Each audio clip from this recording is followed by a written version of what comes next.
Chapter 6, Lesson 3 of Advanced Algebra. We've been looking at dividing polynomials, and we've been doing them using the long division algorithm. And in this video, we want to introduce what we call synthetic division. Now, synthetic division, hopefully, if I can use this. Oh, there we go. Synthetic division is a shortcut for long division. So it's something that can shorten the process of dividing these polynomials for us. And if you've been doing your homework and you've done some of those long division problems, you know that they can get rather long, especially if the dividend degree is a very high degree, like a 5th degree or 6th degree. Then you have a lot of placeholders, or if you don't have the variables there to begin with, so the problem can be kind of long and cumbersome. So synthetic division allows us to shorten that up a little bit. However, it doesn't work for every situation. It only works for very specific situations, and so we need to remember what those situations are. Synthetic division can only be used when we're talking about linear factors, and actually further, it has to be in the form x minus a some number. In other words, it has to be in the form x minus a number in order to do synthetic division. The divisor, what is called the factor, or maybe a factor of the polynomial, must be in this form, x minus a. If it's not in this form, then you can't use synthetic division. So if this has a coefficient other than 1, you can't use synthetic division. If this is an x squared, let's say, you cannot use synthetic division. If the x is negative, you cannot use synthetic division. There is a way to handle that particular case where you could use it, but you have to do something first. But generally speaking, it has to be in the form x minus a if you're going to use synthetic division. Now, we're going to use the 0 of this divisor in order to do the division process. So it's important to understand that you're going to use the 0 or the potential 0, because it may be given to you in the form where you're going to divide by x plus 1, so you have to figure out what the 0 is for yourself. Or we may say divide this polynomial by the 0, 7, in which case you'll use the number 7. So knowing that you're using the 0 or potential 0 is a very important distinction to be able to make. Remember to use our placeholders for missing powers, and basically what synthetic division does is we take out the variables at the beginning and we only use the coefficients. And then once we've done the division, we put the variables back in at the end. And in doing so, in working with just the coefficients and not the variables, it shortens up the process in doing division. So thus, it's a shortcut for division. But again, it does have some restrictions and cases which you can use it for. So we really need to be aware of those. All right, so let's go ahead, keeping those in mind, let me do one example where I'll do an example of synthetic division for you, and then in the next video I'll do a number of examples so you can go and watch that and get as many examples as you need. That will be helpful. Okay, so let's do the example that we have here. I just showed you the answer, but so well.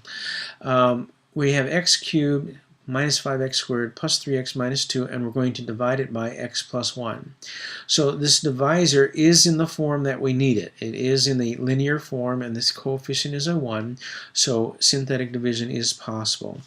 So the first thing that we're going to do is we need to use the 0 of this divisor. So what would make that 0? A negative 1. So we're going to take a negative 1, and we're going to put a little half box around it.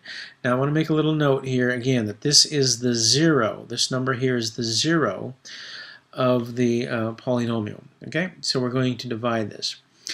All right, now we're going to list this polynomial that's in the numerator, and we're going to leave the variables out. We're just going to use the coefficients.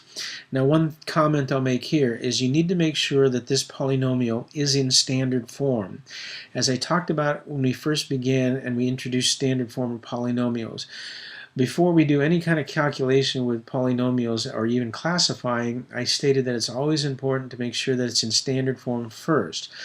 Because if it's not, then your classification is going to end up being wrong if you're classifying its degree, and then when we go to do these calculations, you're going to end up with a wrong answer because this isn't in standard form. So always be sure to check and make sure that the polynomials are in standard form before you begin any kind of calculating. All right, so this polynomial is in standard form, so I'm just going to list the coefficients. I'm going to take the variables out here as my first step.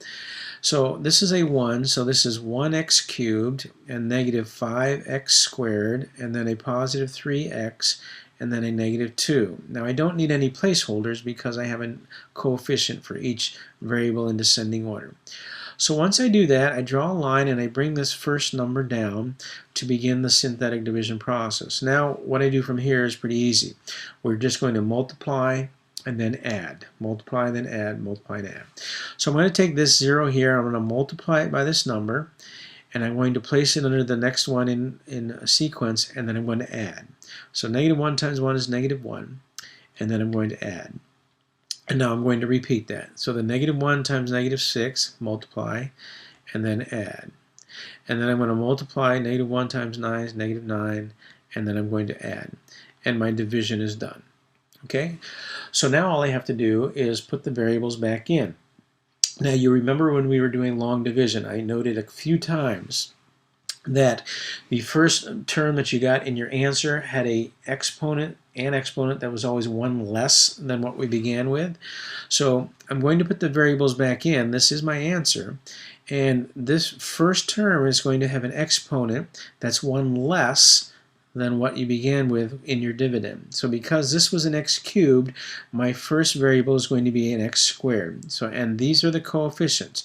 So this is a 1x squared, and then they just go down in descending order. So 6x, 2, 1, and then none. No x's. So 2, 1, 0. And so this then is my remainder. So I have a negative 11 over x plus 1 as my remainder. So there's my answer using synthetic division that we got when we were doing long division. Okay? So kind of wrap things up and to summarize, it has to be, the divisor has to be in the form x minus a number, linear, in order to use synthetic division. You'll need to make sure this is in standard form. Your dividend is in standard form. You're going to take the variables out at the beginning using only the coefficients.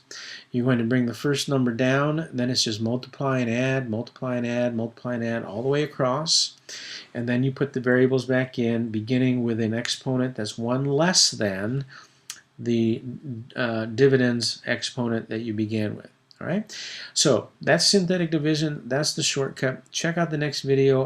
Going to do all those same problems that we did with long division, but I'll do them using synthetic division so you can see how much shorter it takes and how you can do it with those same problems that we did before using long division.